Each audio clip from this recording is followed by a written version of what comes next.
Assalamualaikum warahmatullahi wabarakatuh. Salam inovatif. Perkenalkan, nama saya Amanda Nuzul Ramadhani, mahasiswi UIN Raden Intan Lampung, NPM 2111010192. Kepada Miss Era selaku dosen pengampu bahasa Indonesia, di sini saya akan menyampaikan sebuah materi yang berjudul Kedudukan dan Fungsi Bahasa. Bahasa Indonesia yang baik dan benar serta kalimat efektif. Kalian sudah pada tahu belum sih tentang kedudukan dan fungsi bahasa?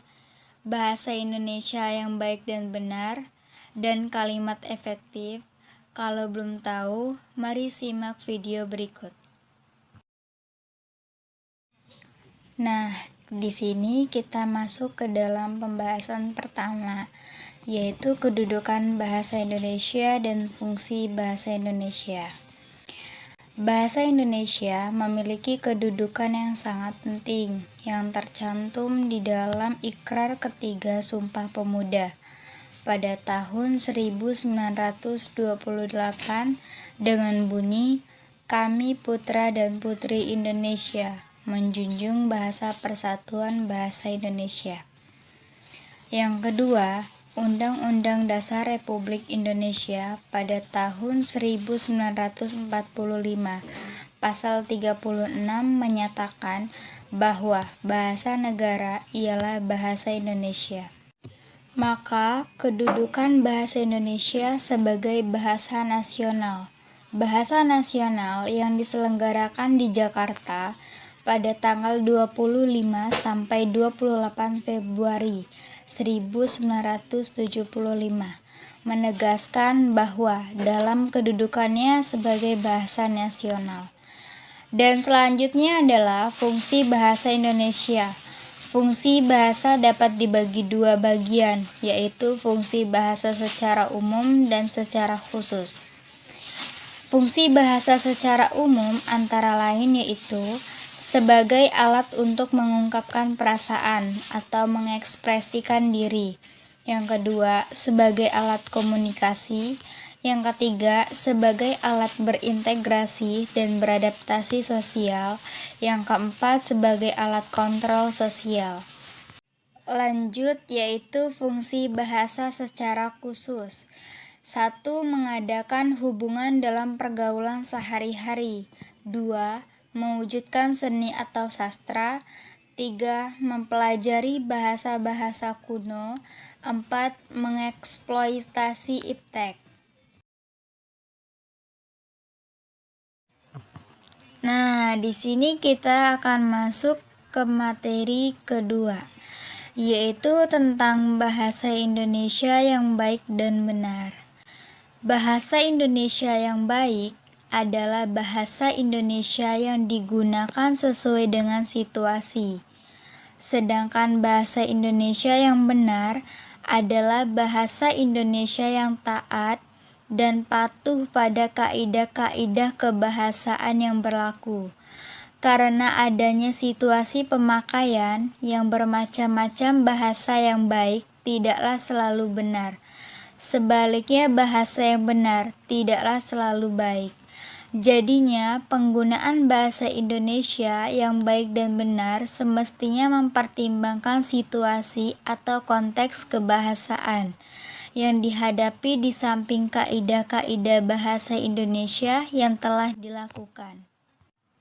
Bertolak dari uraian tersebut, terdapat dua syarat utama yang harus dipenuhi oleh setiap pengguna bahasa Indonesia agar bahasa Indonesia yang digunakannya itu baik dan benar. Kedua syarat tersebut yaitu 1. Memahami kaidah bahasa Indonesia, dan 2. Memahami situasi kebahasaan yang dihadapi. Oke, lanjut. B. Kaidah dan situasi kebahasaan. 1. Beberapa kaidah dasar bahasa Indonesia. A. Susunan kata bahasa Indonesia mengikuti hukum DM. yang berarti bahwa kata yang penting diterangkan, disebutkan atau dituliskan lebih dulu. Sesudah itu barulah bagian keterangannya. B. Tidak mengenal perubahan bentuk kata benda akibat penjamakan. Untuk menyatakan jamak atau banyak, bahasa Indonesia menggunakan reduplikasi atau pengulangan kata, seperti kertas-kertas dan batu-batu, serta kata bilangan jamak baik kata bilangan tentu, seperti 2, 4, 5, 100, maupun kata bilangan tidak tentu, seperti beberapa, sejumlah, sebagaimana, dan sekelompok. Di samping itu, dalam bahasa Indonesia dikenal pula kata-kata tertentu yang mengandung pengertian jamak, seperti gabungan, rombongan, parah, daftar, kaum, regu, ikatan, dan persatuan. Oleh karena itu, apabila sudah ada salah satu kata penunjuk jamak, kata benda di belakangnya atau yang mengikutinya tidak boleh diulang atau dijamakan lagi. C. Bahasa Indonesia tidak mengenal tingkatan dalam pemakaiannya, tidak mengenal perubahan bentuk kata kerja sehubungan dengan orang yang melakukan pekerjaan tersebut. Hal ini tentunya berbeda dengan bahasa-bahasa daerah yang ada. Dalam bahasa daerah Jawa dan Bali, misalnya tingkatan bahasa itu memang ada, sebagai akibat pengaruh bahasa daerah yang dijadikan bahasa ibu tersebut. Banyak pemakai bahasa Indonesia yang menyelesaikan kata-kata yang dirasa lebih hormat dari bahasa mereka ketika berbicara dengan lawan tutur yang mereka anggap pantas untuk dihormati, baik karena usia maupun status sosial. Kedua, situasi kebahasaan. Seperti telah dikemukakan, bahasa yang baik harus cocok dengan situasi pemakaian. Atas dasar itu, sudah pada tempatnya lah setiap pemakaian bahasa mengetahui benar situasi kebahasaan itu. Dengan mengetahui situasi kebahasaan dan persyaratan bahasa yang digunakan, setiap pemakai bahasa dapat menyesuaikan diri dengan keadaan itu.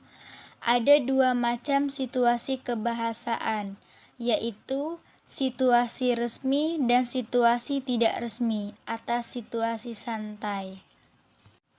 C. Bahasa Indonesia baku. Bahasa baku atau bahasa standar berarti kita berada dalam situasi formal, baik lisan maupun tulisan. Adapun beberapa fungsi bahasa Indonesia baku atau bahasa Indonesia standar seperti 1. Dipergunakan dalam wacana teknis, seperti dalam proposal, penelitian, makalah, seminar, laporan penelitian, dan sebagainya.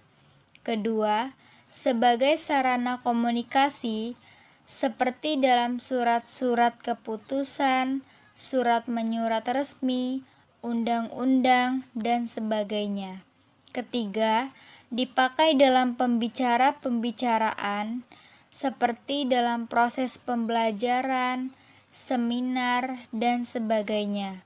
Keempat, dipakai untuk berbicara dengan orang-orang yang dihormati, termasuk di dalamnya berbicara dengan orang-orang yang belum akrab atau baru kenal. Nah, itu tadi materi yang kedua. Sekarang kita lanjut ke materi yang ketiga, yaitu kalimat efektif. Putrayasa 2007 mengungkapkan bahwa kalimat efektif adalah suatu kalimat yang dapat mengungkapkan gagasan, informasi, dan perasaan dengan tepat ditinjau dari segi diksi, struktur, dan logikanya.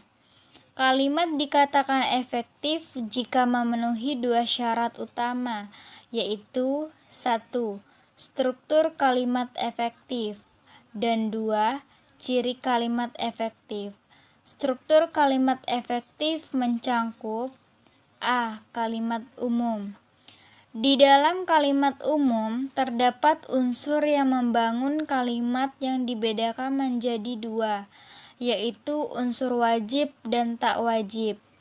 Unsur wajib adalah unsur yang harus ada dalam sebuah kalimat, yaitu unsur subjek dan predikat. Sedangkan unsur tak wajib adalah unsur yang boleh ada dan boleh tidak, yaitu kata kerja bantu. Harus boleh, keterangan aspek, sudah, akan, keterangan, tempat waktu, cara, dan sebagainya. B. Kalimat paralel. Yang disebut kesejajaran dalam kalimat adalah penggunaan bentuk-bentuk bahasa yang sama yang digunakan dalam susunan serial. C. Kalimat periodik. Kalimat periodik yaitu unsur-unsur tambahan yang terlebih dahulu dikemukakan, kemudian muncul bagian intinya.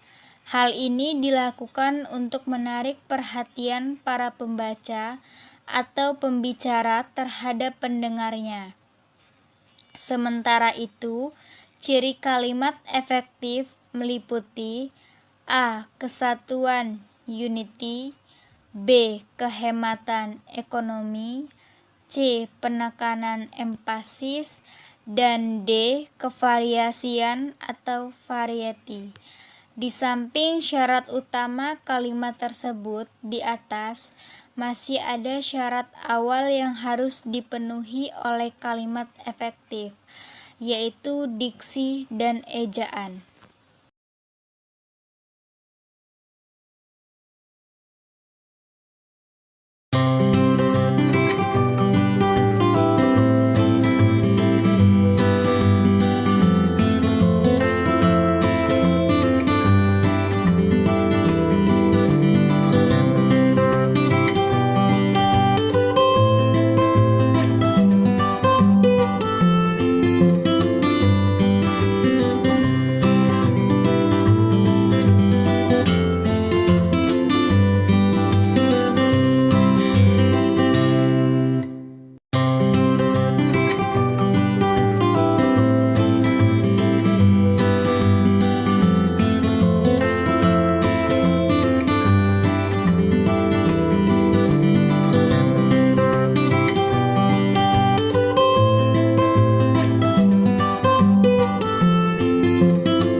Baik teman-teman, sekarang kita sudah memasuki bagian akhir dan baru saja saya menyampaikan 3 materi, yaitu kedudukan dan fungsi bahasa, bahasa Indonesia yang baik dan benar, serta kalimat efektif.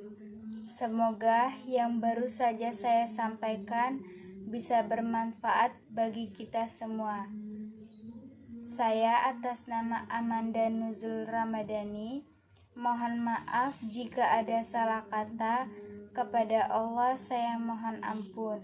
Saya akhiri, wabillahi taufiq wal hidayah. Wassalamualaikum warahmatullahi wabarakatuh.